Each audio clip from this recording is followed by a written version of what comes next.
Hello, my name is Pasha Dashtgard. Yes, you heard my bio. How embarrassing.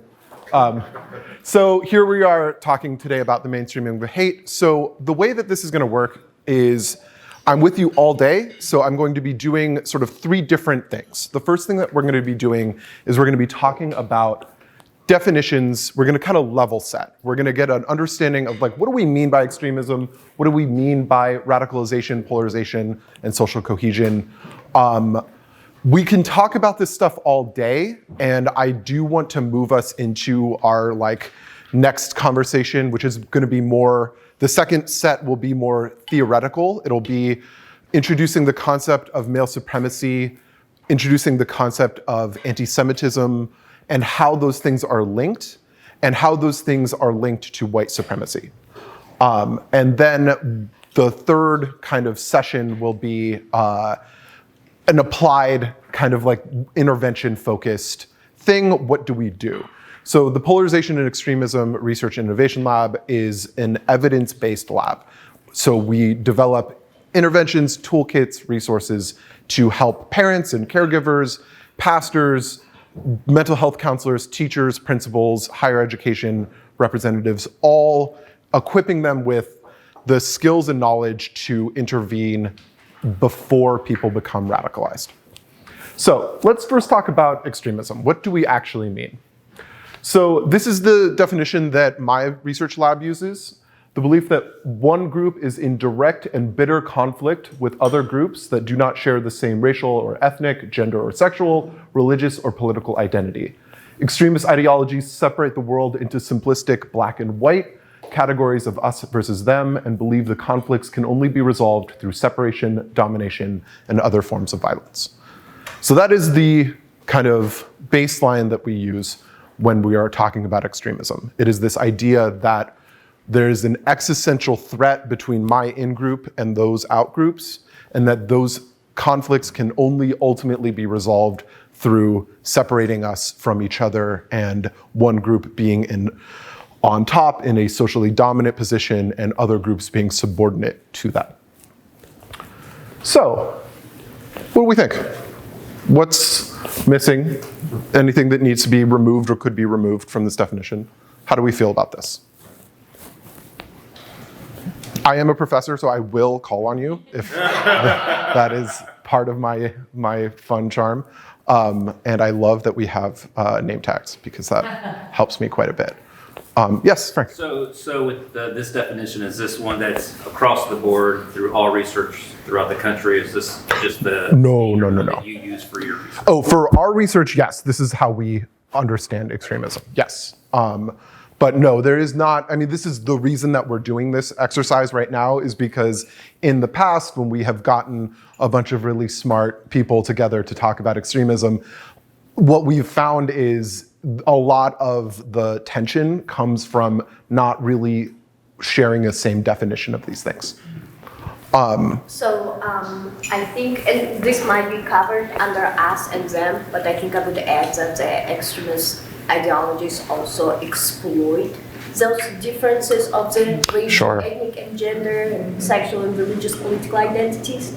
So that's where, they Absolutely. use the ideologies. Absolutely. Using grievance and we talk about this with, I'm doing a research project with evangelicals right now, and we talk about Christian nationalism as a way that extremists have been able to infiltrate well-meaning communities by using those and exploiting those identities.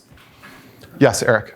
I mean, this doesn't capture seeing people as less than human. It doesn't capture the extremist kind of propensity for conspiracy theories. Ooh, yes, that is definitely true. I mean, I would argue maybe that the domination and other forms of violence is part of that. But yes, I think that you're absolutely right. Conspiracy theories, also study this as well, are a very interesting kind of, they are a feature of extremism, but you can kind of exist without it. But we will be touching on conspiratorial thinking and conspiracy theory mindsets later. I thought I saw some hand. Yes, Kevin.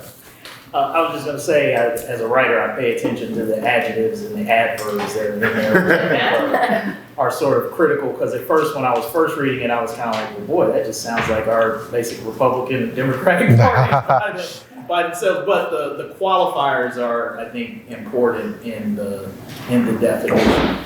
Words like bitter. Yes. Can only be resolved through separation, domination, and other forms of violence. So I think those words, simplistic, black and white, those are, I think, helped it drill into me a little bit more about how to even identify those who are extremists within, even within our two-party system. Yes. To be able to determine like what separates sort of like your standard Republican and Democrat versus those who are on the extreme ends of the parties, right? 100%. And I mean, you're wise to sort of really drill down. We chose every one of these words for a specific reason. And I think you're highlighting exactly the idea that if you believe in the capacity of a government to tolerate two political parties and two different ideas, then it is by definition not going to be extremist. It is simply that idea that like one group are, categorically bad and we can't get along. There's no cohesion, there's no tolerance, there's no sort of ability to be in conversation with the other side. Yes.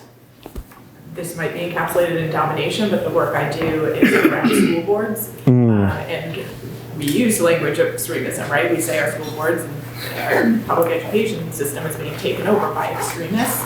And I think when I'm looking at like, how are they resolving it, it's also through denial. So, like, denial that trans kids even exist. Right. Denial Right. that, about Black history in our country. It's a form of domination, but it's denying other people's identity is the extremism. Absolutely. It's this erasure that comes with that as well. Yes. And kind of like what Kevin was saying about words, I just don't think the word or belongs there because it's and. Sorry, where? Bottom. It's not about Domination. resolution of conflict because the concept isn't separate but equal. Sorry, which or are we talking At the about? bottom, we're saying separation, domination, or other forms of violence. Violence is It's like a necessary. whole package. Sure. Yeah. I mean, it's the yes and or like it is Because all it of is those about things. domination. Like we can be separate, right? But the concept here isn't we are separate and equal. Right. The concept is we're going to be separate, and I'm going to dominate. Um, so that's it. Yeah, absolutely. Yes. Yeah, just related to what Elisa said, I think it's also seemingly utter rejection of truth, facts, data. Yeah, that conspiracy theory. Yeah. No, absolutely. I would just add exploitiveness. All of this is used to exploit the worst of ourselves. So, if there was anything I would add to the definition, I think separation, domination, and other forms of violence. But the trick here is that the extremists use sometimes the smallest things to exploit the worst feelings and the worst perceptions of the other group. Absolutely. This is the whole body of literature on grievance and the way that grievance is used to wedge people's sort of minds open so they can put propaganda in. You take a legitimate grievance and then you use it as proof that the other side is trying to destroy us and thus we need to do something in response. And it gets back to that sense of exploitation. Yes. I'm curious, this is less about it's a little bit about the definition. Thinking about religious groups. I come from a theology background, and there's a very fine line between I believe in my way and I'm pushing my way on other people. Some religious groups are it's more apathy to other groups than it is engagement with other ways of thinking. But then there are other groups that there's a very like spectrum of like everything from cooperation between faiths to dominance. And so I'm curious, specifically with religion, how would you describe when you've crossed from I believe this is right for me, to Right. extremist? Does that make sense? No, absolutely. And I think this is something that is tricky with religious groups. I think ultimately the answer is it's about violence, right? It's when it's like an ideological difference is I believe a different theology than you, but it's when we cross into that, bless you, into that place of, and I cannot abide by you believing this thing differently, and I'm forcing you to believe what I believe. It's that force and that violence that really brings us to that other place. Now, I think we're touching on an interesting point here, which is this idea of pluralism and this idea of like the ability to sort of be together. And so this is Amy Spitalnik's definition of extremism. Any behavior or acts of violence that seek to undermine democracy. Bless you. So this is interesting, right? That this is a little simpler. This is a little more pared down. It doesn't get into the specifics, but ultimately kind of hits at that same idea. It gets at the idea of violence. It gets at the idea that in a democracy, we have to be able to tolerate a multitude of opinions and still be rowing in the same direction as a country. And so I'm curious, how do you feel about this definition of extremism? I think maybe like what I'm worried about is like the opposite of that, which is like, so then can you not have extremists if you're not in a democracy, right? Like, it's Sure. where that line, right? I think we know there's plenty of extremism in places where there's not democracy. So I think that's where, like, it's almost like any behavior or acts of violence that seek to undermine like the pursuit of plurality of different ideas, the worthiness of each individual. So maybe it's just taking out democracy as a body of government. Sure. Replacing it with what that might mean. Yeah, more of like the philosophy that underpins democracy. Yeah. We do know extremism can exist in places there's not And democracy. I absolutely agree because, democracy can be viewed differently. That's right. So what if someone thinks that other types of religion is a democracy for them, Totally. in their opinion, then they'll be like, oh, it's okay to be an extremist, So, Yeah. I listen, I love Amy Spitalnik. She's on the board of PERIL. Like, she is a friend. I've done conferences with her. She's definitely smarter than I am. But I will say that there's also this issue of like, there are sham democracies. I'm half Persian, and in Iran, like, they have elections, and like, what does that mean? And so like, I think democracy, to your point, it's like, if we were to ask Amy, I think she would probably be talking about the sort of philosophical underpinnings of democracy rather than just like people voting in a ballot. Yes? The difference I noticed between the two definitions is bitter conflict versus acts of violence. Yes. So at that level, there's a bit more seriousness to it. Yeah. Absolutely. And I think this goes to I think that really speaks to this idea of extremism is the far end of a process of radicalization, which is what we will be talking about next.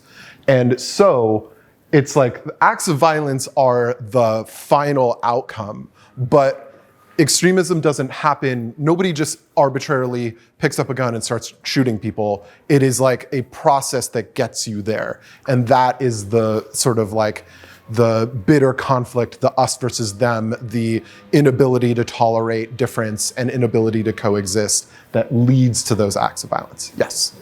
You might be getting to this, but I'm curious, just you mentioned radicalization. I feel like you can use radicalization in a lot of different contexts. Like, people even think of radicalization when it comes to like abolitionist ideas, which is like not overthrowing the government. Though I guess it could. But I guess like I'm curious, like how do you see radicalization and extremism fitting together? But where do you also see like a lack of synonymous? Well, Caitlin. You're like, oh, funny you ask. Oh no. Where did, That would have been way better if you had I know, I was trying. Here we go. Radicalization. Look at that. So wait, does my clicker? Okay, here we go. Any process that leads a person to hold extremist beliefs or us versus them ways of thinking in which the outgroup is seen as a dire and existential threat to one's self, family, people now or in the future, these beliefs may or may not lead to overt violence.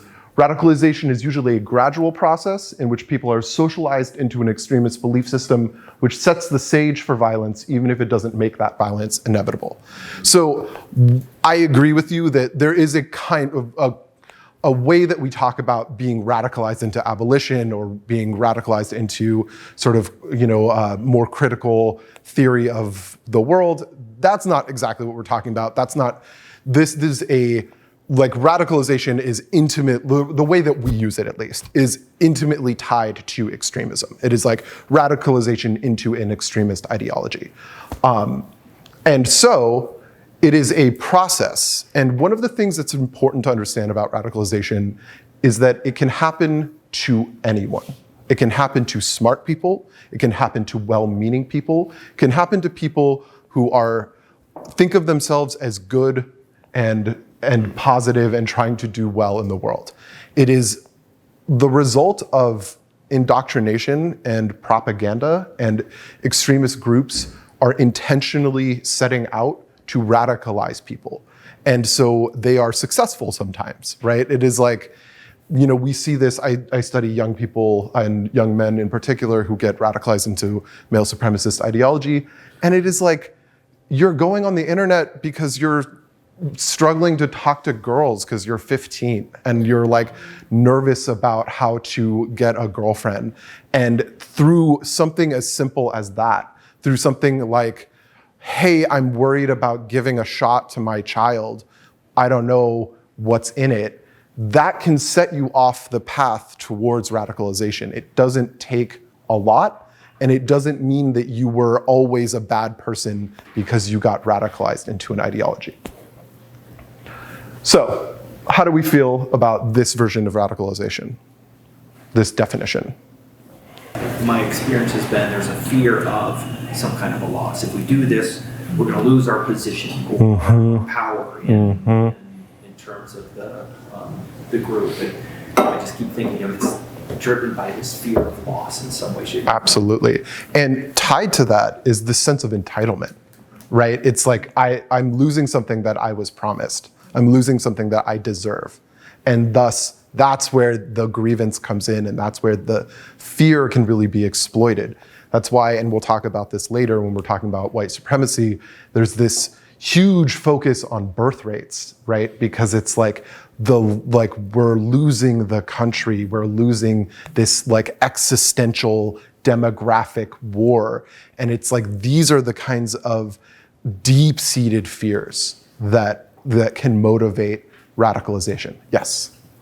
So the thing I think that's missing here, or maybe should be carved out, we talk a lot about violence with extremism, but really the prevention of opportunity. So what you just said with white supremacy and people feeling fear of let's say in this case, a multicultural society, that shows up as a mechanism for preventing opportunities to multicultural people. And as an African American man, I see that all the time. Right. So I think this definition should take that into account. So specifically this idea. I'm asking, what I'm saying, I think you should carve out some language that talks about, it may not show up as violence, but it may show up as preventing a person who's more than qualified to have an opportunity. Sure, absolutely. And yeah. Yes. I feel like maybe I'm reacting to kind of how I heard Caitlin's comment into this idea of radicalization. But like, what's interesting to me is that yes, radicalization certainly can lead into extremism, but again, I feel like radicalization, it's almost like you're on the precipice of a cliff, right? And it's like you could go this way or that, because again, kind of as I heard Caitlin say, this is like, right, but this idea that like led to like abolition or women's suffrage, like those were radical, that was a radical idea, right, of the time. And now again, it's, and so I to me, it's almost like, if there's anything that's missing, or maybe it's there, and again, I'm reading it as such, is it that when you say it may or may not lead to violence, it's to me, it's like radicalization may or may not lead to bad. It may or may not lead to good. I understand the context where we're headed, but Yeah, I mean, I guess if we were pulling out and we wanted to think of radicalization as simply like buying wholeheartedly into a new worldview or idea, that is like, that's, you know, amoral, apolitical, like there's no, that doesn't have a good or bad valence. But this idea of radicalization is tied to, you are being radicalized into a worldview that enforces domination, that justifies violence, you know, so it's like, Agreed, yes. yeah, so, yes. Yes, I think it's a difference between, you can be radical, and then there's radicalization. Right. Right? And so like there's a radical belief that, you know, there should be equality and equity.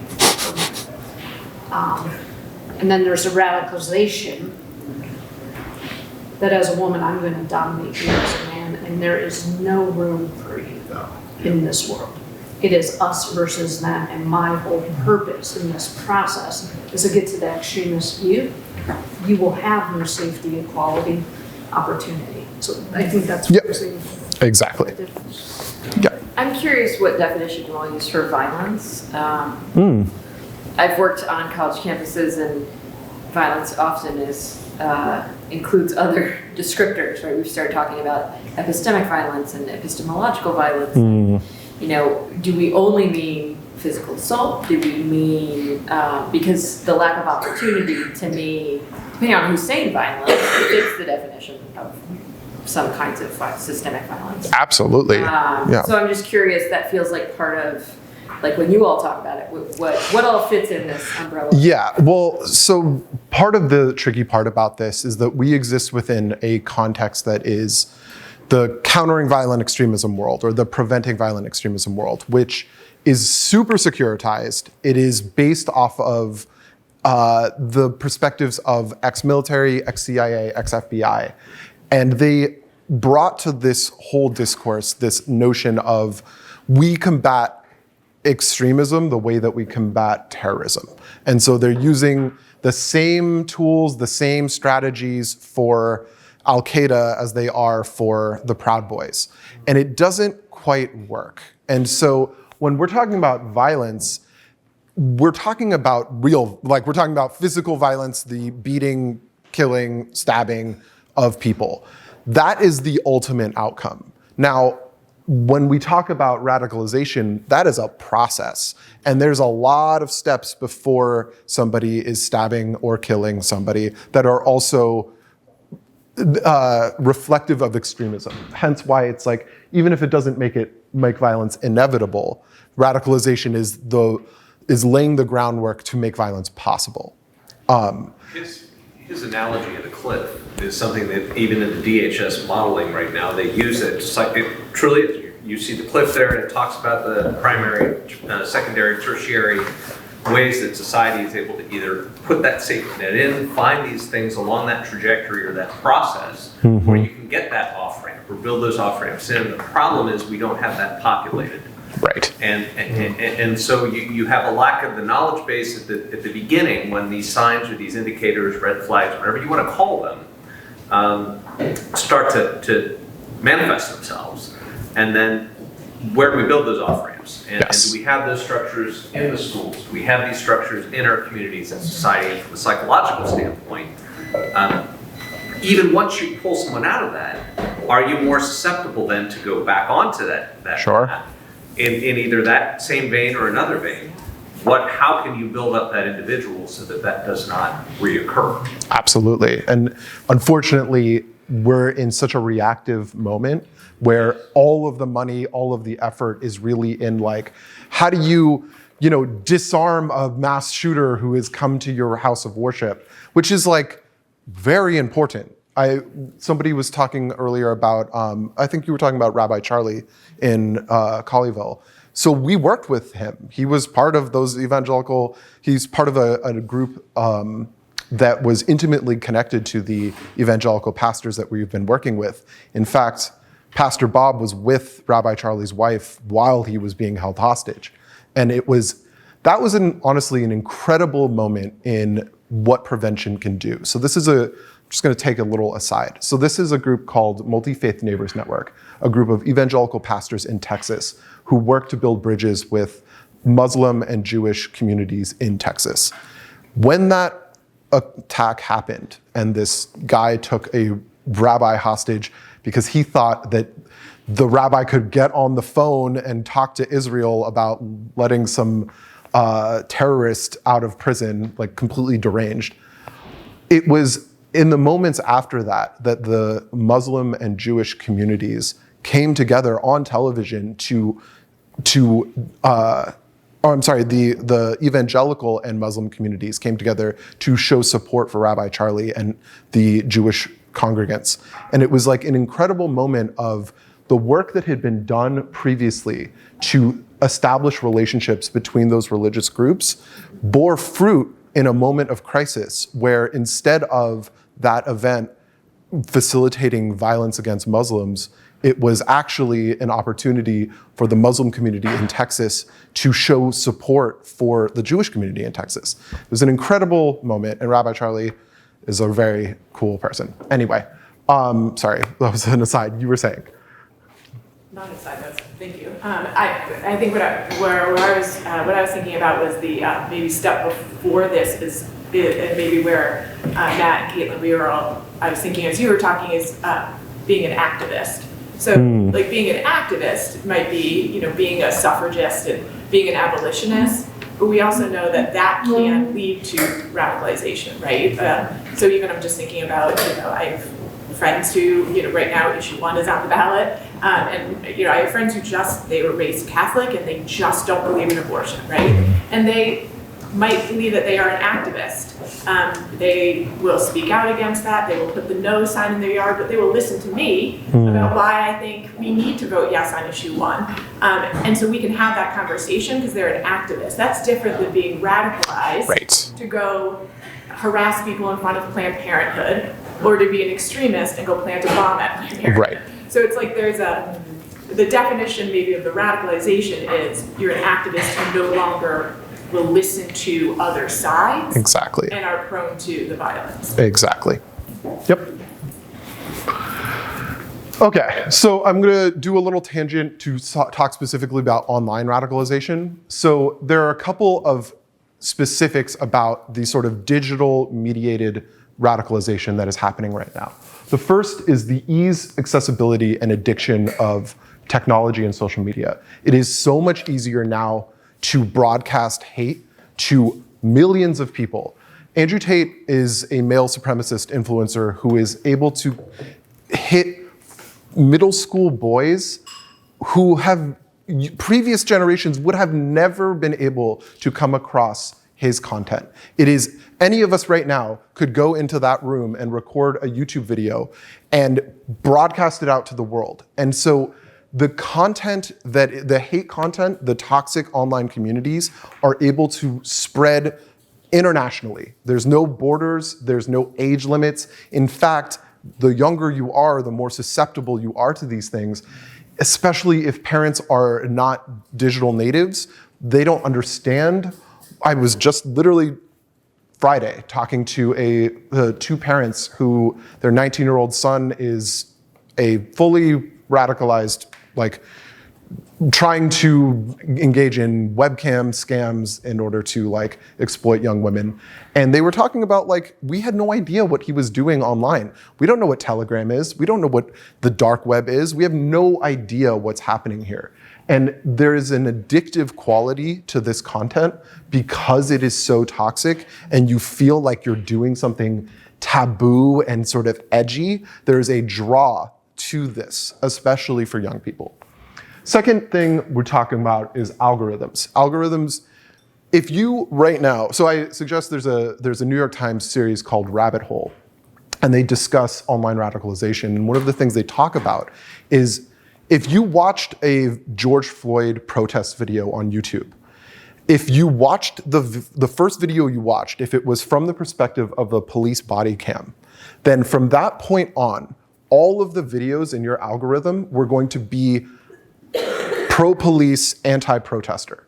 If you watched at the same moment a video that was from the perspective of protesters who had been seeing police brutality, all of the videos that you saw would be anti-police, pro-police, like these police brutality videos. It is a way that they are trying to just get eyes. This is a real difference. It used to be that it was like we wanted clicks. And then we realized, then social media realized, well, clicks are actually like a bad metric for engagement. What we really want is time spent on the platform. And what they realized is, if we figure out how to just keep delivering you the same kind of content, you will just stay on our platform indefinitely. And so it is so easy for a young boy to go like, I'm interested in MMA. I'm interested in fighting matches, right?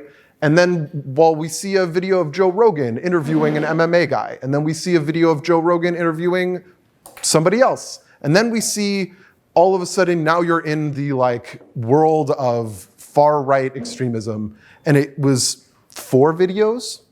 What used to take years to indoctrinate people into white supremacy or male supremacy, you literally can do over a weekend. And this is what we're seeing. This distorted consensus, this is something that Twitter, sort of Facebook, any kind of social media, it is very hard to pull ourselves out of this idea that everyone is saying the same thing. And what you don't realize is that we have social media and digital platforms create these little filter bubbles, these little echo chambers. And it's really hard to think outside of those echo chambers when you're in them. And so what seems like a fringe position to people outside of your community, when you're in that community, it feels like consensus. One of my favorite conspiracy theories, Eric, you were asking about those earlier, is I love the flat earth conspiracy theory. It's so funny. It is absolutely ridiculous. But it's one of those things that if you told a random person you think the earth is flat, they would just look at you like, what are you talking about? But you can go into an online forum where you can find 1,000 people on the planet who think that the earth is flat. And 1,000 people are enough people to generate what feels like consensus. And this is the thing that's really difficult, is that, we might, whatever, you're talking about abortion right now, you might find it very difficult to find people in your average day-to-day who are on the extreme fringes of either side of that political debate. But on the internet, you can easily find those people, and you can find people, and that community can radicalize itself and push each other more and more. So then this gets to this idea of open source philosophies. I don't know, open source is like a digital concept, but the idea is we have a male supremacy, right? So we have these red pill communities of guys who are talking about how to use dating strategies to exploit women. So what happens is you go on this website and somebody has an idea, and that idea, if it's good, will be upvoted. If it's bad, will be downvoted. And so over time, the community is perfecting the propaganda. It's figuring out what are the most resonant arguments. What are the arguments that are going to engage people the most? And so it's not one person who's sitting down and let me write the Elders of Zion, let me tell you about the Jews. It's no, we're gonna keep at this until we find the arguments that are the most persuasive to our side. And so it becomes a particularly dangerous way of developing extremist rhetoric. And then this soapbox community, what I mean by this is that these communities, these fringe groups, offer people the opportunity to just rant, to just get on a soapbox and just tell people how it is. And so there's something very powerful about this, especially for people who feel marginalized, for people who feel ignored, for people who feel like the world is passing them by and that their concerns are not important anymore. This offers people a community and a way to feel powerful, to feel like an expert, to feel like they have something to contribute. There's a wonderful documentary called Behind the Curve, which is about the flat Earth. And it's very clear through the documentary that the people who are these influencers within this community they explicitly say, like, nobody ever listened to me before, and now I'm like a celebrity. And that's like a very powerful and persuasive kind of thing. Why would somebody get into a community that thinks, whatever, 5G is turning us all into COVID zombies? It's like, well, I haven't had anybody listen to me when I've been talking about my theories of politics or my theories of religion or my theories of gender, and now I'm getting people to listen to me. Finally, this idea that bridges can't bear the weight. So I'm a therapist, and I can tell you that part of what happens in therapy is that you build rapport with somebody such that you and I have a relationship that can bear the weight of difficult conversations. It's very hard to see somebody, the conversation we had this morning, it's really hard in that moment around here to have yelled or screamed or insulted somebody sitting in the circle, because we're here in front of each other. I can see your face. I can feel your presence. On the internet, we have none of that. We're anonymous. We have no relationship to the people that we're talking to about the most difficult, serious conversations. It takes nothing to say, this group of people should be bombed out of existence. It's as easy as a couple of clicks on your keyboard. And it holds no weight. To say that to somebody's face, to say that to somebody whose family is the people who are going to be bombed here, that's much harder. And so what happens in these digitally mediated communication channels is that you are able to say more toxic things, more painful or outrageous things, because you have no emotional consequence.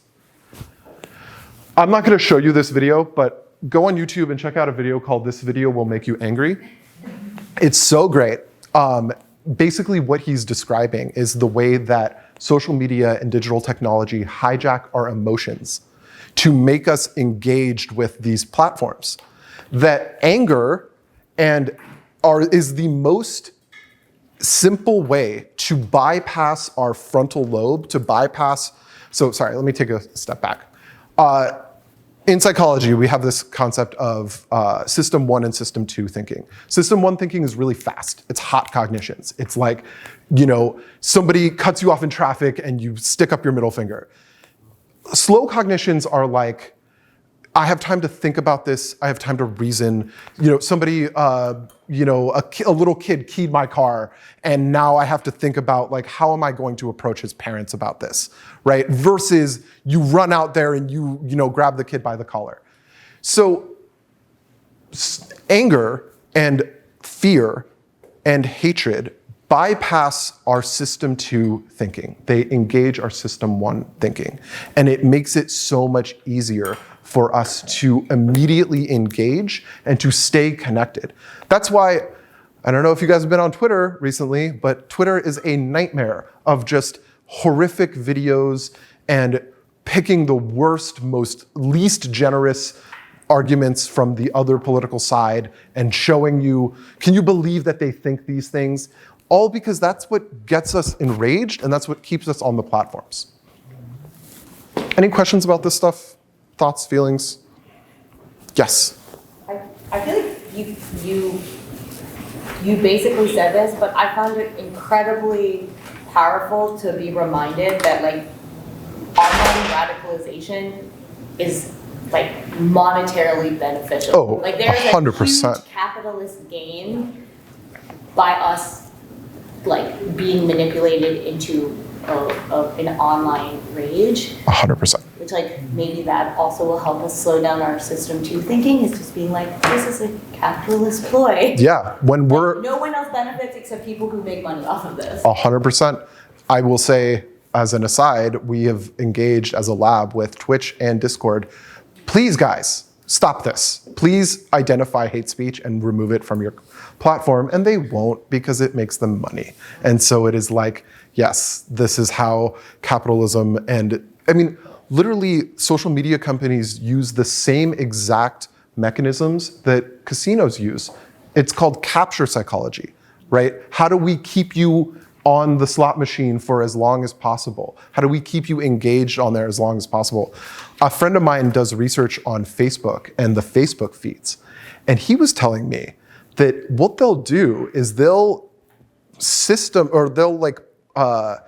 plan out the feed. So they'll have an algorithm that monitors the emotional valence of a post, and it'll ramp you up in emotion and then hit you with an ad so that you're more likely to buy their product. So it is like explicitly about money and staying on their platform.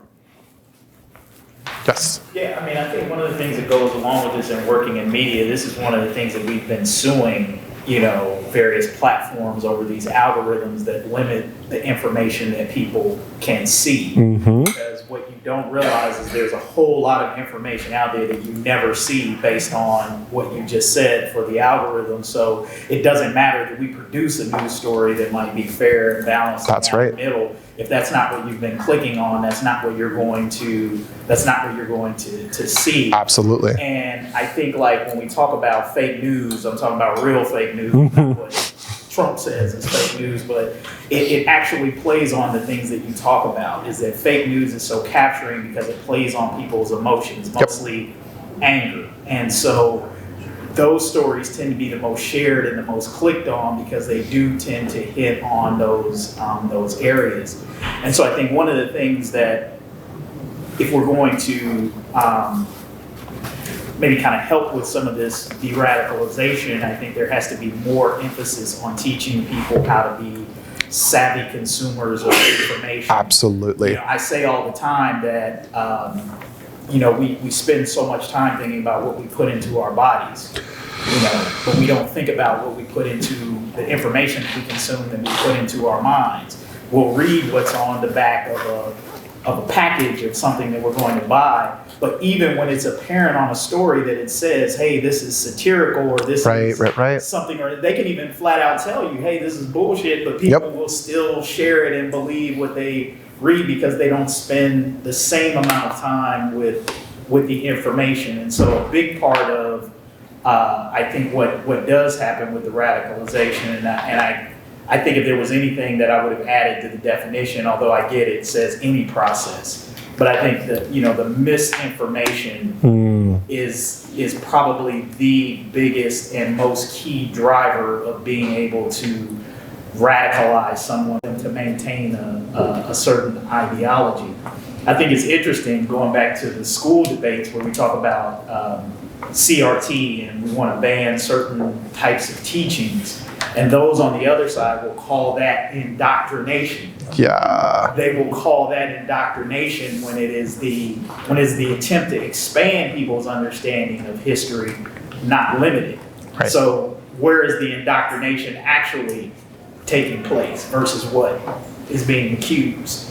One could argue that all of us in this room have been indoctrinated by a certain philosophy and belief about what the United States of America is, and if you challenge that, then you're kind of seen as a radical. Absolutely.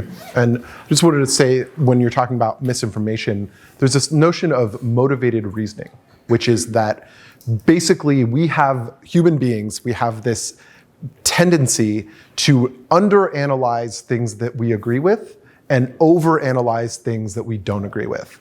And so if you send somebody misinformation that validates their pre-existing worldview, they're much more likely to buy it.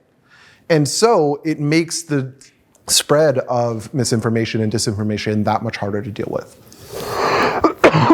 Excuse me. Okay. So, One more thing just Please, of course. So I think as I'm thinking about what Kevin's saying about schools and school boards and all of that, I think one of the things that's so interesting, right, is that when we do a lot of trainings around like how do you speak at a school board meeting, and a lot of this is folks who come to us to say, our school board's been taken over by extremists. Like, we can't possibly agree on anything. Like, I could talk to them and they're just gonna ignore me. So what we always try to say is, you've gotta find common ground somewhere. And having been an elected school board member, I've been on the side of having an entire auditorium of people yelling at me, right? Like, that happens. And what we always would say, you know, what I would tell myself was, that's because I am doing something to mess with the most important thing in their world. Right. And so I will take this. Like, I understand that you're not yelling at me as a human being. You're yelling at me as a representation of the system that's doing something to your child, right? So we understand that. And so to Kevin's point of like, we might all be indoctrinated with something as well. I think one of the important points that we try to make is that the people who are yelling about kind of what diametrically opposed to what we would say builds equity and inclusiveness in the school system, just as strongly as we feel, they think they're doing what's right for their child. Absolutely. Right? Like, they love their child as much as I love mine, and they think they're protecting their child as much as I think I am. 100%. And so that's the point of common ground. 100%. If the only thing we can agree on is if you can go to the mic and say, we might be completely on different sides when it comes to ideology, but I know when you send your kid to school and I send mine to school, I think we want the same thing, right? Absolutely. We want them to feel valued, and we want them to get an education that prepares them for life. Like, that, at least you can start a conversation. Yeah. But it's that shared understanding that, like, yeah, they actually think they are also doing what is right for their kid. Yeah, and this is what I mean when I say you don't have to be a bad person to be radicalized. It's like you're being told that there's some cultural Marxist conspiracy to harm your child. Yeah, I mean, like, what else would you expect? Right. Yeah. So, yes, Frank. So I'm just thinking, timeline-wise, or like, have you seen like a spike in radicalization, like a date or a time of? I'm just throwing 2016 or something like that, where radicalization just some random year. I don't know what happened.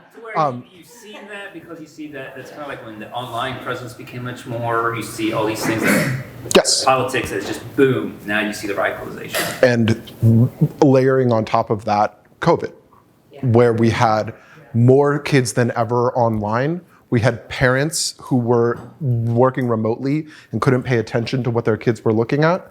You had a flurry of conspiracy theories, from anti-Jewish to anti-East Asian to, Democrats forcing us to wear masks. We were talking before about legitimate grievance.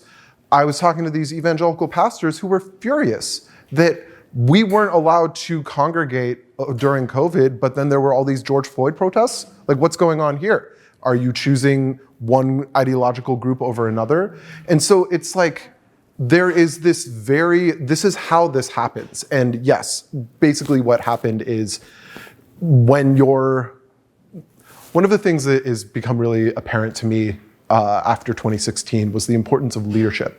And the way that human beings, especially human beings in crisis, look to leaders and authority figures to set the tone for how we should respond to each other, how we should treat each other. And when your leaders license open racism, open sexism, open homophobia, it allows people who previously would have thought of themselves as like, this is not appropriate behavior. Even if I personally shared these ideas, I wouldn't act on them. It gives them license to act on them. 71 million people voted for Donald Trump. The Republican Party nominated Mitt Romney and John McCain in previous elections. I don't think that all of a sudden half of the American electorate just became radicalized extremists. I think that the leaders set a tone, and the rhetoric that is coming out of certain spheres of our political discourse set a tone that allowed for that kind of thing, that ideology to flourish. the radicalization to extremism, it's like many ways, what's the right metaphor? Many ways down the valley. It's like there isn't just one entry point in. For some people, it was, yeah, exactly. And this is one of the things that's really interesting is like previously, indoctrination into white supremacy was like you went to a punk show and a guy would approach you and that was kind of it.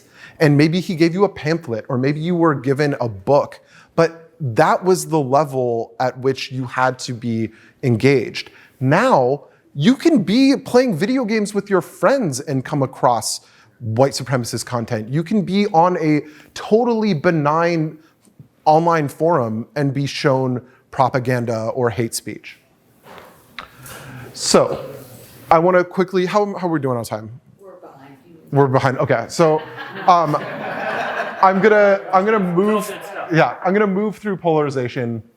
Basically, the important point here is that polarization is a kind of lower level than even radicalization. Polarization is just we are on opposite sides of a social or political movement. But the important thing that I want to emphasize here is that the tendency to grow farther apart and become more hostile over time. The problem with polarization, the reason that it's important to combat it, is because it isn't something that stays static.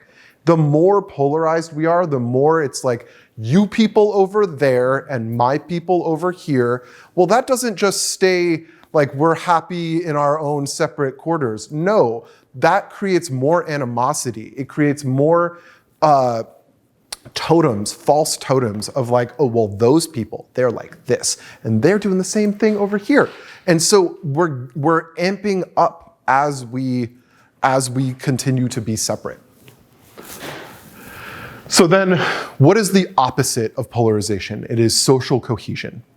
Now, social cohesion is a really interesting thing because,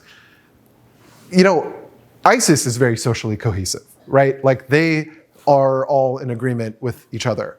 I was in Germany last year talking about social cohesion, and one of this German journalist pointed out that, where it was a really socially cohesive place? Post-World War II Germany. They'd all gone through the similar thing. There was a lot less diversity. There was a lot more we've all kind of staring in the same direction. So social cohesion in and of itself is neither good nor bad. It is just like a fact of the world. There's in my mind at least, there is this notion of social cohesion that is superficial, which is we all are the same. We all kind of have come from the same ideology. We all agree about the same things. We were all raised the same sort of way. Then there is a more sustainable, deeper kind of social cohesion, which is we can all tolerate and live in dignity in our lives with each other, where my ability to live my life doesn't impact your ability to live your life. And that kind of social cohesion, that is sustainable. That is the kind of thing that actually generates peace. There is a limit to the ability of force to win peace. You have to, at a certain point, be able to coexist in order for that kind of peace to be sustainable.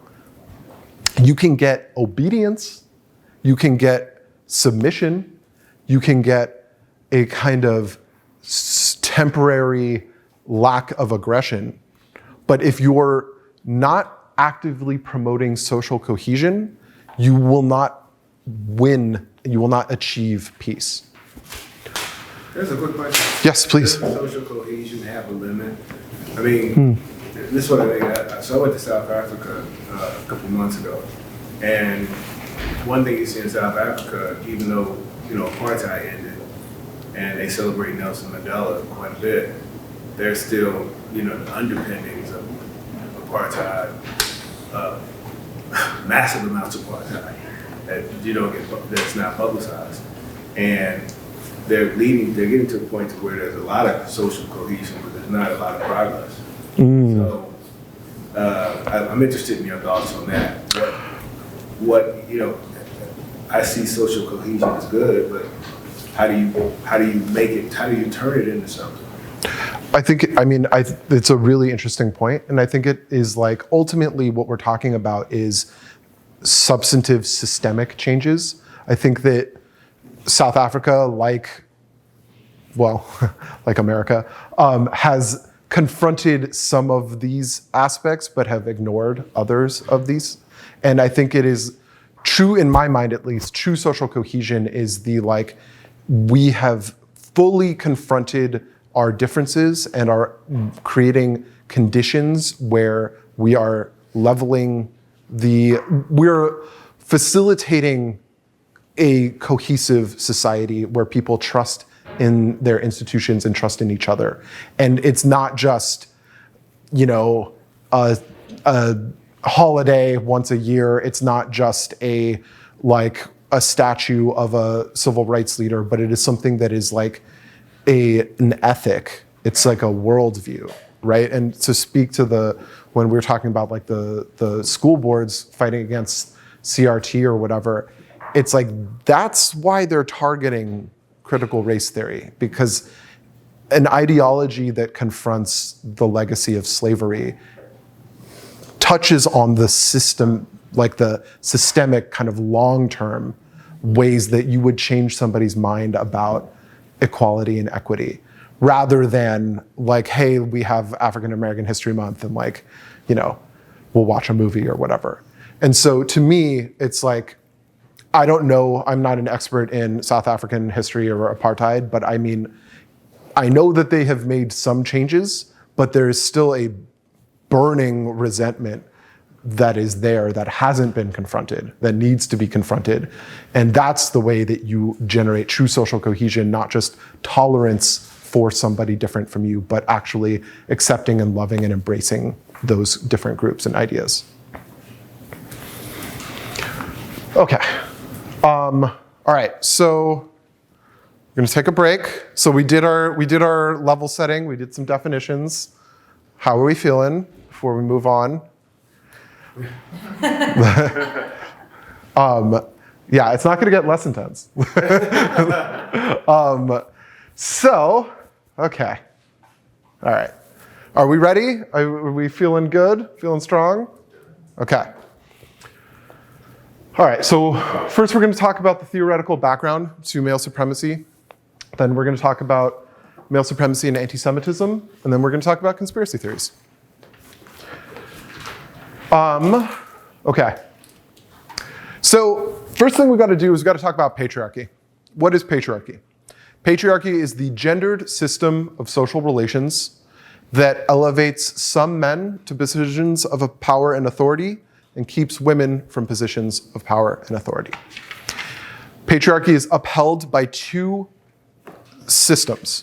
One is patriarchal sexism, which is a cluster of beliefs and ideas that rationalize and justify the patriarchal social order. And then it, at the same time, upheld by misogyny, which is the policing, harassment, and enforcement of patriarchal social ideals against women and girls who step outside of the patriarchal social order. So this is Kate Mann's definition. If you haven't read the book Down Girl, I highly suggest it. It is so good. The thing I love about this definition is that it gets at the idea that this patriarchy is like a place. It's like welcome to patriarchy, population 3.5 billion people.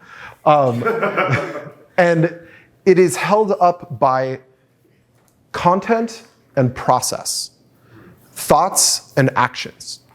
Where misogyny is the enforcement, misogyny is the policing, it is the action-oriented process. Sexism is the thoughts and ideas that justify it. So, hegemonic masculinity. Remember when I was saying before, patriarchy, gendered system of social relations that elevates some men to positions of power and authority? Hegemonic masculinity is those men. So who are those men? who get elevated to positions of power and authority. Well, they are the ones who embody the hegemonic masculine ideal. They are the ones that, for our particular time, our particular space, our particular culture, that is the vision of what you ought to be as a man.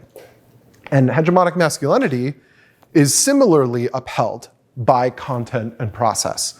The content is the hegemonic masculine sexism, right? These are the body of ideas that rationalize and justify the hegemonic masculine ideal. So if you want to be an alpha male, if you want to be a Chad, if you want to be a tough, strong, sexually prowess, have tons of sexual partners, that's the hegemonic masculine ideal.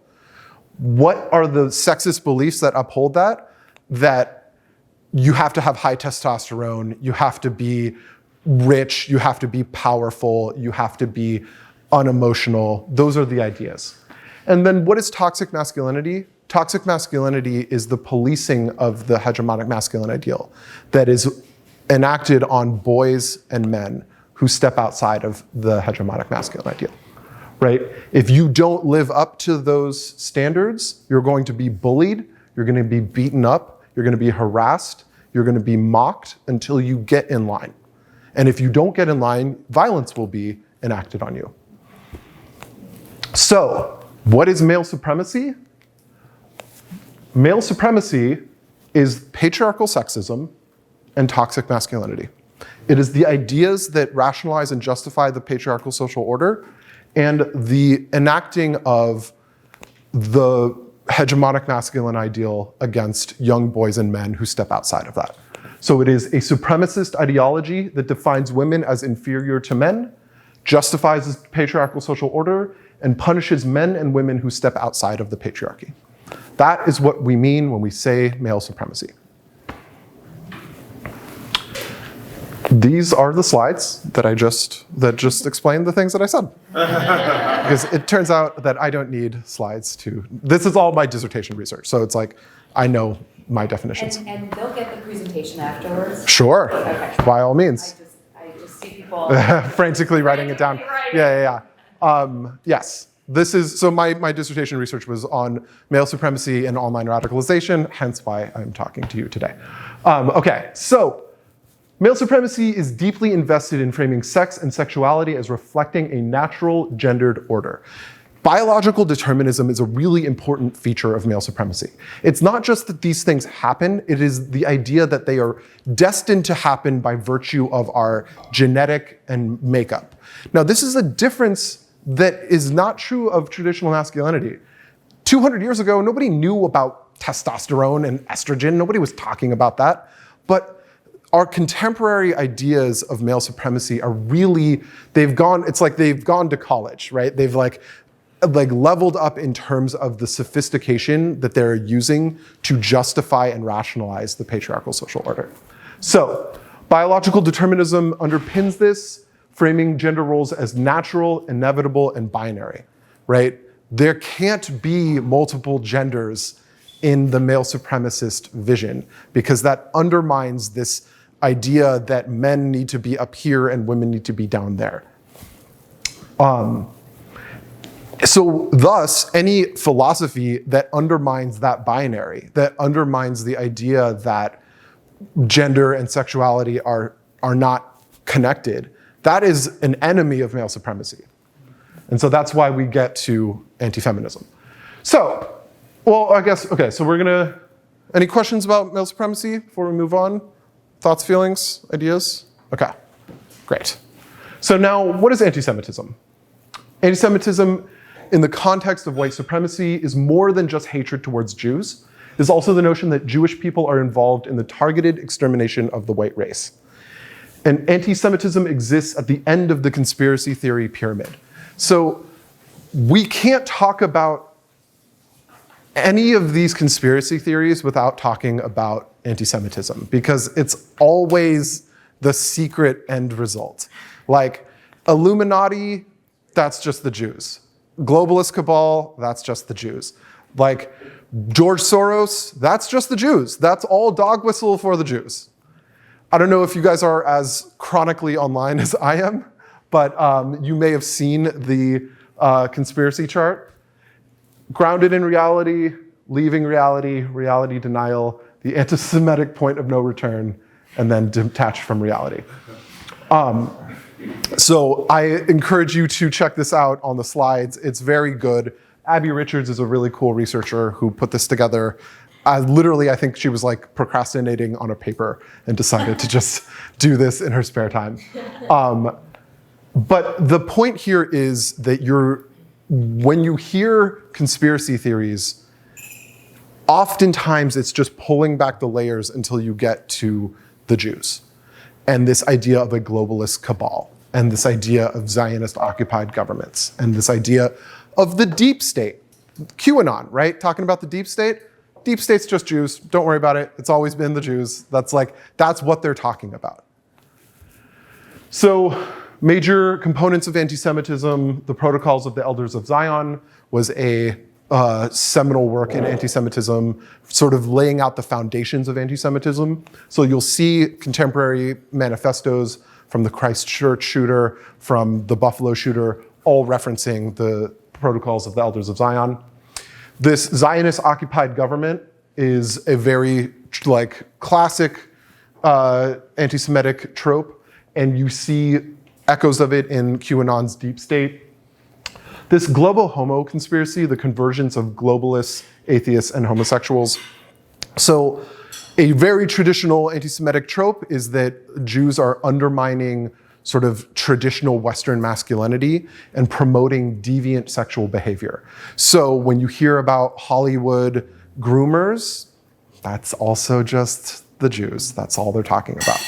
And so it borrows from this stereotype that Jews have non-normative sexuality, that Jews are pedophiles, that Jewish men are effeminate. Interesting, Jewish women are seen as both hypersexual, but also tempting Western men into undermining the sort of Western masculinity. And then you'll hear this term cultural Marxism. You'll hear this term in mainstream political discourse. Cultural Marxism is just a reformulation of Bolshevik Marxism, which was what the Nazis were accusing the Jews of back in the day. So cultural Marxism is this idea that Jewish people have this disproportionate influence within cultural institutions, such as media, education, finance, all of that. So how does it manifest politically? Cass Mudd defines the far right as an umbrella for two broader subgroups. The radical right, which accepts the essence of democracy but opposes fundamental elements of liberal democracy, and the extreme right, which rejects the essence of democracy altogether. Further, researchers will define this as racial nationalists, who generally adhere to the idea that the white race is superior, that racial mixing threatens its survival, and that revolutionary change is needed to overthrow Jewish dominance. So what we can see here is that anti-Semitism is also a political project. It is not just a belief system, but it is a belief system tied to a theory of government, a theory of governance. Okay. The opening lines to the Christchurch shooter manifesto is just, it's the birth rates, right? Because the project of white supremacy is to further the white race. And so things that undermine the birth rates of white people are seen as a threat to the white supremacist project. So how many people here have heard of the, yes, please. Is that, because we talked about the far right on the slide before this, with the politics. Is there going to be a slide on the far left? Because the anti-Semitism there, I think, does not get talked about as much, but if you talk to anti-Semitic scholars, they'll tell you it's just as bad on the far left, and you talk to any student on any college campus, where a lot of the woke kids are, it is an almost impossible place to be Jewish. And so I think we often excuse the far left for their anti-Semitism, but those of us who kind of live in this world will say the most dangerous place to be is where both the far left and the far right are both living out anti-Semitism.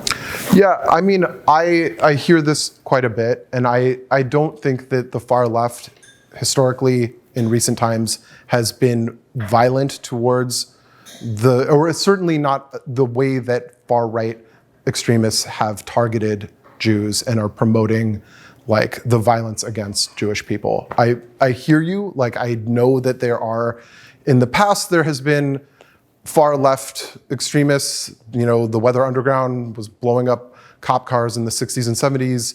There are far left extremists that, have presences online. But when we talk about, as we were talking about extremism and that definition before, as like violence as the sort of final outcome, it's just not what we're seeing in the like extremism. Too recent, but where would you put the BLM post showing a Hamas person paragliding in, saying we stand with Hamas? That's the far left promoting violence against Jews. And I know that just happened this week, but I think those of us who have been watching this have been screaming, yet again, when I say low hum to a roar, have been screaming that if we let the far left continue to just talk we know as Jews never ends at talk. And we are seeing the far left's talk turn into propagating this violence. And so I think that's where I get it, like it's not the violence yet, but maybe on that radicalization scale, I just don't think we can let the far left off the hook from being a political philosophy that also villainizes Jews. Hey, can I ask a question about that? So, are we talking about the BLM in Chicago? Is that what you're talking about? We're talking about whoever is speaking for BLM nationally, they put out a statement that they stand with Hamas. And their visual to go along with it was one of the Hamas folks who paraglided in to kill over 200 people at a music concert. Okay, so maybe I should say it like this. So and I certainly don't speak for BLM.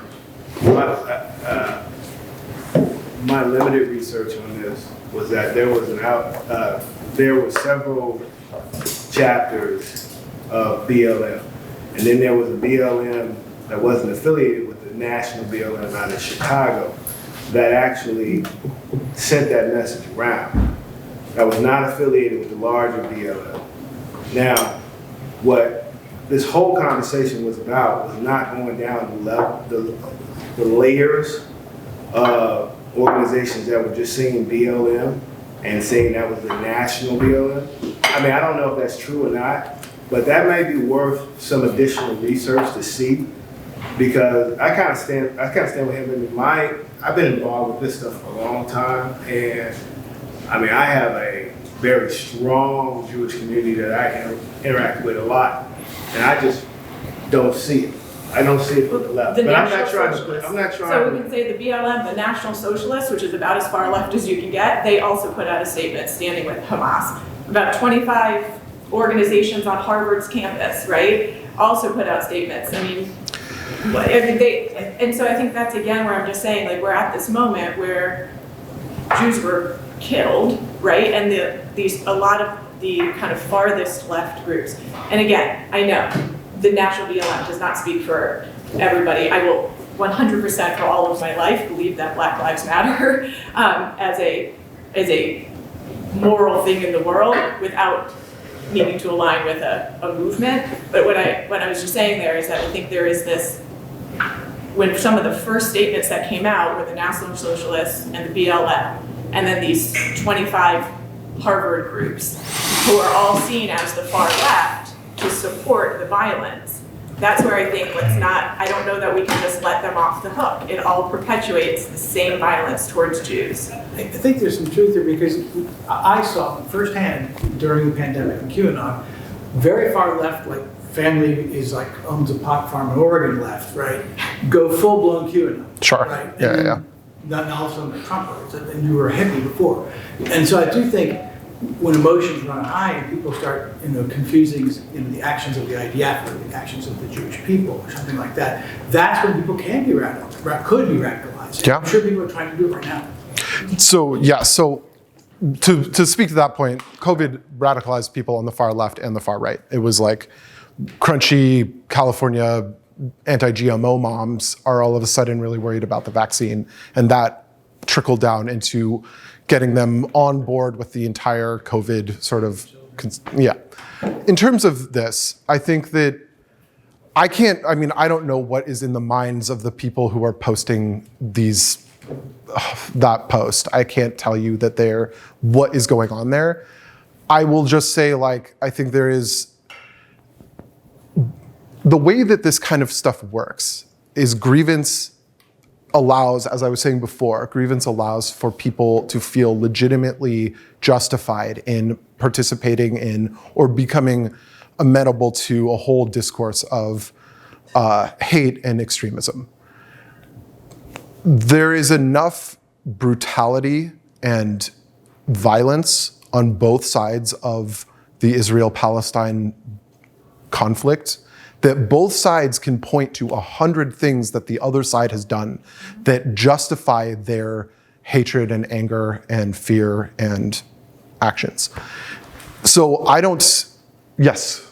The one thing I just want to say, and then I think we could probably spend all day on this, is just that I want to elevate what you're saying, but at the same time, I think the distinction of what I'm hearing is the standing with Hamas.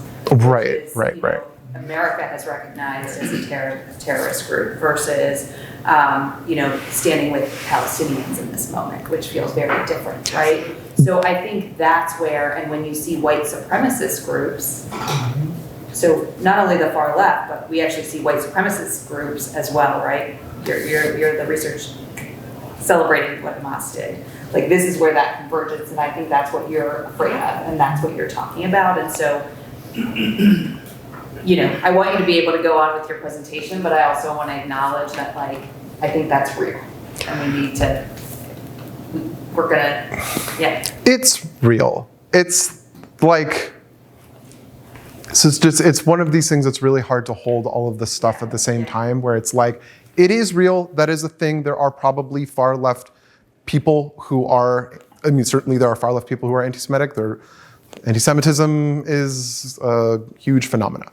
But like, I don't want to make a false equivalency between the far right and the far left when it comes to anti-Semitism or racism or sexism or homophobia or violence. Like, it's not what's happening right now.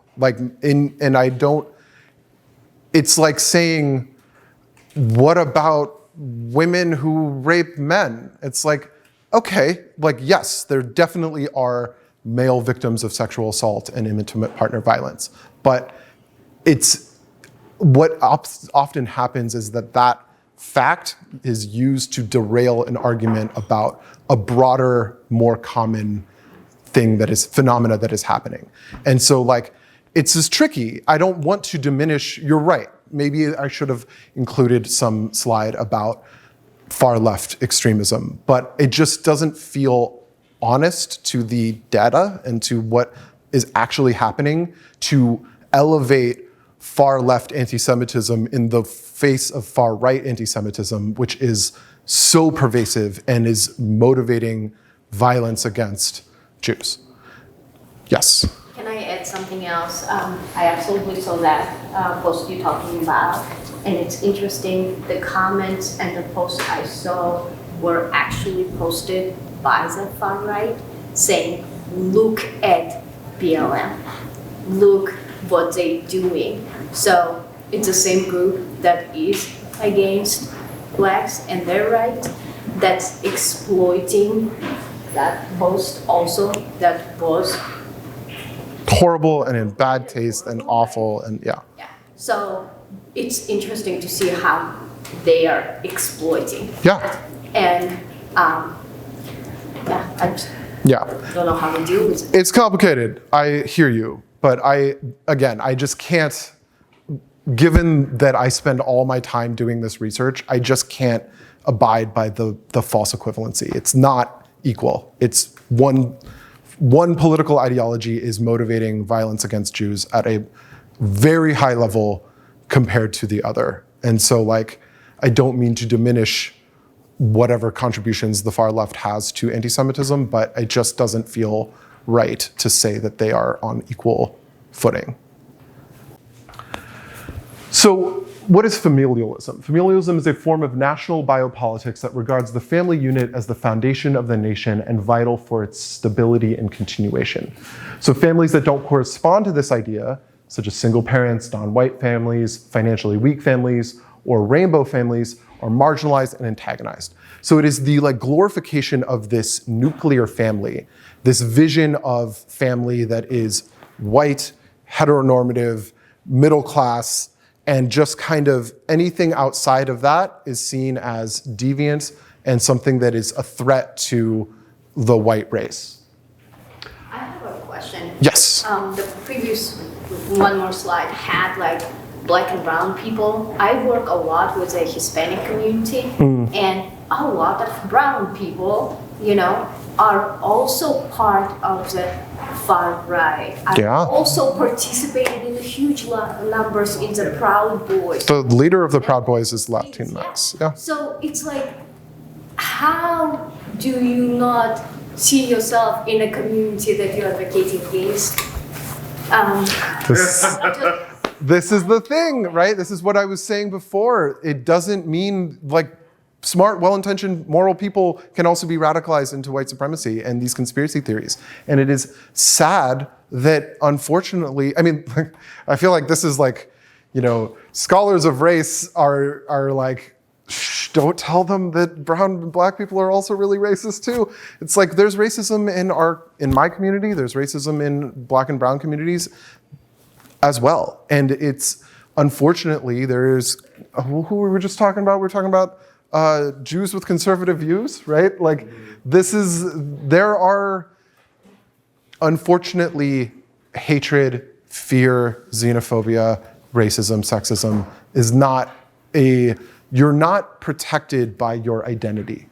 Yes? Yeah, so I think this goes back to what Elisa was saying earlier, because I keep coming back to in your seminal definition, the word gradual.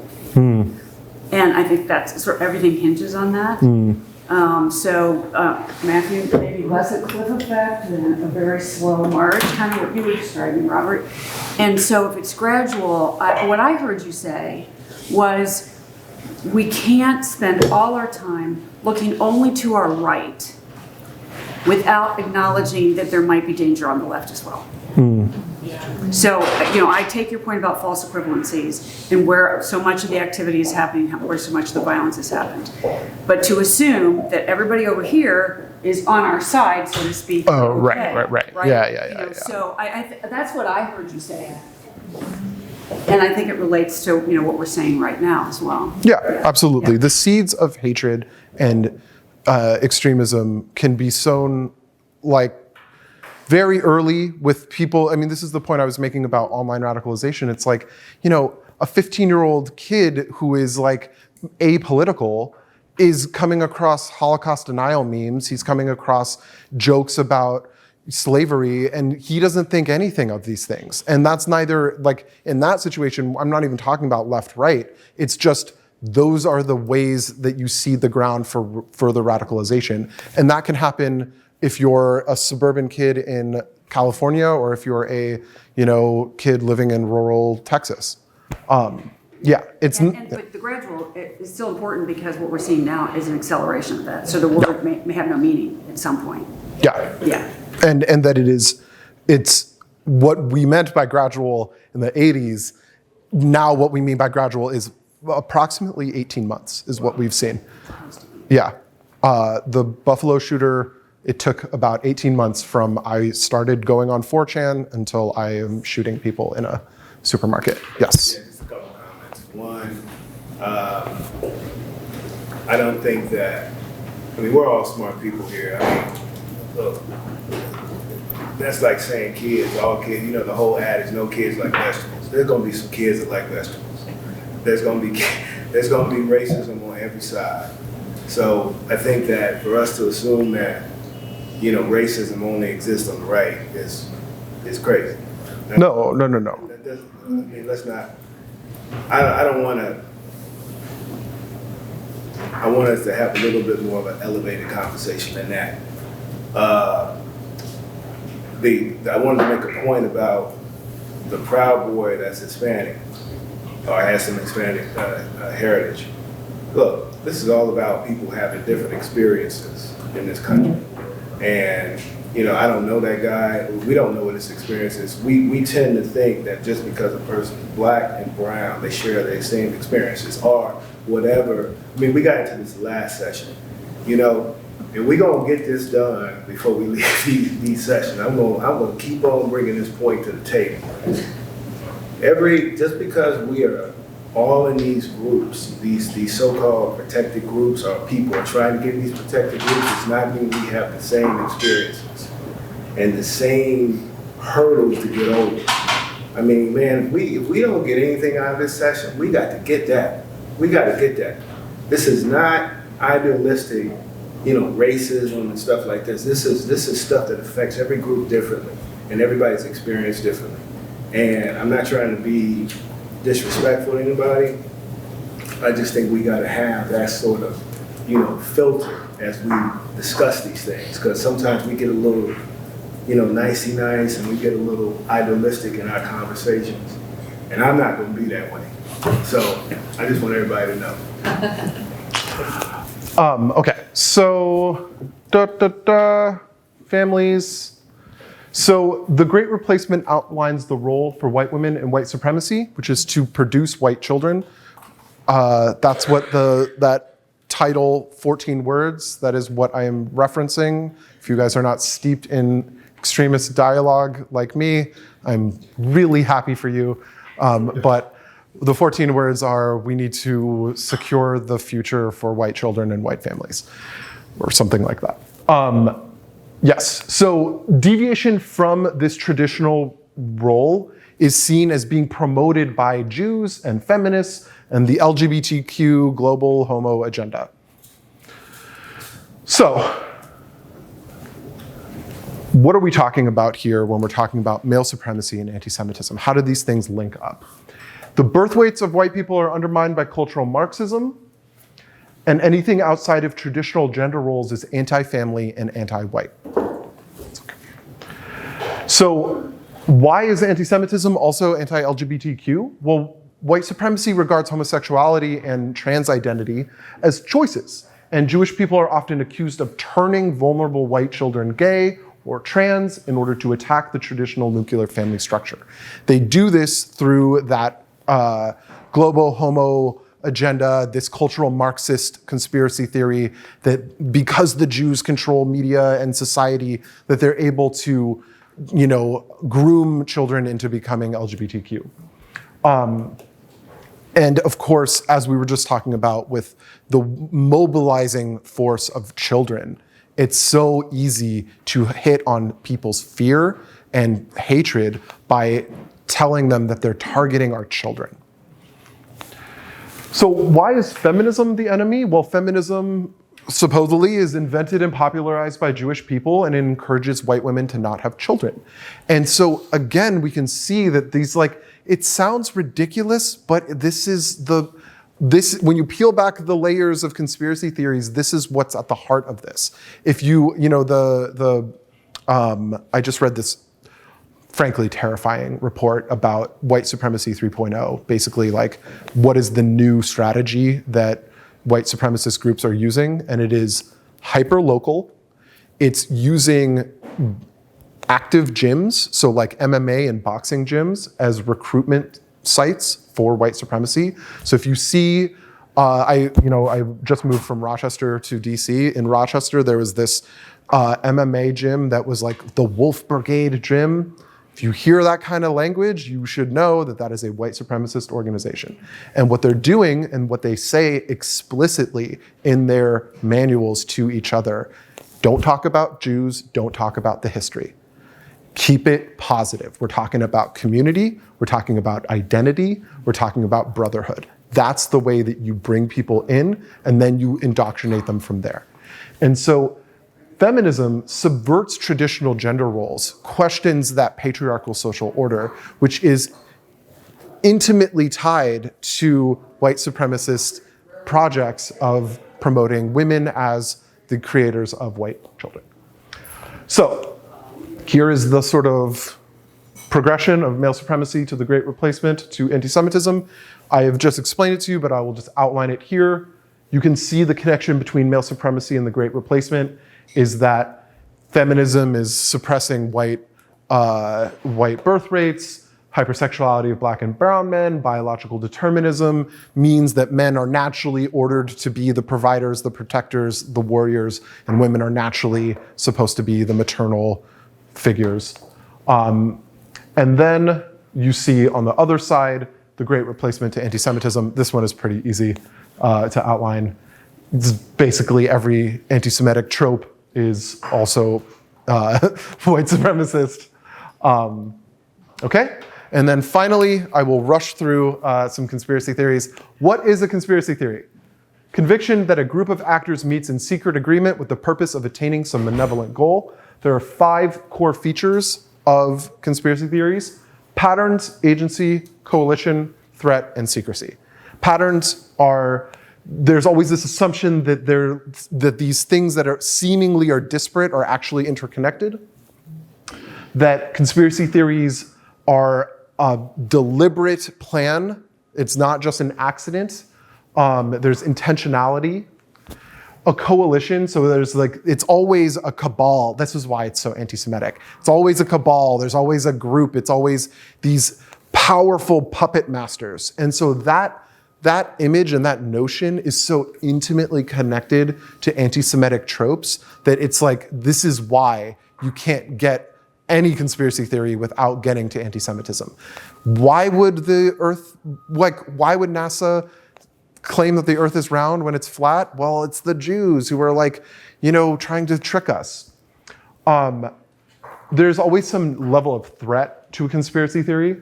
A funny example of this is like, in theory, like a surprise party is a conspiracy, right? But we wouldn't talk about it that way because it's a positive thing. It's like, the conspiracy needs to be threatening. And there's always secrecy, right? And so the secrecy is what justifies the lack of evidence. Is that it's very hard to undermine a conspiracy theory because it's always, well, they're just like keeping it from us. And the point I want to make about conspiracy theories is it's what we call the byproduct hypothesis, which is that things that are just natural to our human brains, as a byproduct of that, or when those things are sort of amped up, what you see is more of a conspiracy theory mentality. So pattern perception is like that's what our brains are. Our brains are pattern recognizing machines. And when that is turned up, I've seen this in my own experience as a therapist with people with like paranoid schizophrenia. It's that mechanism is just turned to 11. And all of a sudden, they're watching TV and the newscaster adjusting his tie is actually a sign that they're supposed to kill their cat. And it's like your brain is looking for patterns that aren't there, and you're making connections that don't actually exist. And then agency detection is this idea that, we are social creatures. We are constantly looking at each other's body language, facial cues, hearing their voice in order to get a sense of like, how are you guys? Is anybody here a threat to me right now? Is anybody here a friend of mine? And so if those two mechanisms are slightly tweaked, you get the conspiracy theory mentality. And then there is a way to measure conspiracy theories through quantitative research methods. I don't need to go through them. But there's a scale with some items, both rational skepticism, which is like, things aren't always what they seem, and irrational skepticism, which is like, there is this battle between good and evil, between malevolent and benevolent forces. So the public is misled in order to hide a great evil is an example of irrational skepticism. Okay, that's it.